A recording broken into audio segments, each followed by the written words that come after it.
তো ব্রাজিলে যাওয়ার পরে বিশ্বের সবথেকে বড় ওপেন এয়ার মিউজিয়াম, যেটা কিনা অনেকে মিনি অ্যামাজন বলে, সেখানে আমি চলে যাই, যেটার নাম হচ্ছে আসলে ইনহোচিম।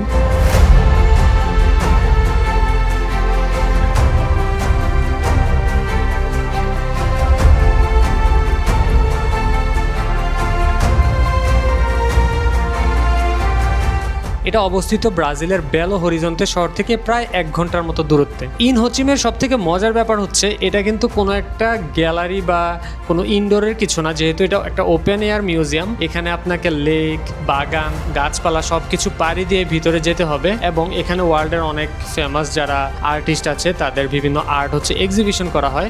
আমার কাছে সব থেকে ভালো লাগছে এখানকার যে শান্ত পরিবেশ, একেবারে নিরিবিলি, এবং দেখতে মনে হচ্ছিল যেন এটা একদম একটা ছবির দৃশ্য বা একটা সিনেমাটিক ভিউ, যেটা আমরা আসলে জাস্ট মুভিতে দেখতে পারি, বাট লাইফে, বাস্তব লাইফে যে এরকম সিনারিও হয়, এত পরিষ্কার জায়গা হয়, ওটা এখানে না গেলে বোঝাটা অনেক কঠিন। সো ব্রাজিলে গেলে যেটা হয়, আমরা সবসময় ফেমাস জায়গাগুলো ঘোরার চেষ্টা করি, বাট আপনারা যদি এই জায়গাটায় যেতে পারেন, বিশেষ করে যারা হচ্ছে একটু ন্যাচারাল জায়গা পছন্দ করেন, যারা হচ্ছে ন্যাচারাল লাভার, তাদের জন্য এটা একেবারেই খুব পছন্দের একটা জায়গা হবে, কারণ এখানকার পরিবেশ আপনি আর কোথাও পাবেন না। দেখলে মনে হবে যে একটা মিনি সুইজারল্যান্ডের মতো কোথাও চলে আসছেন।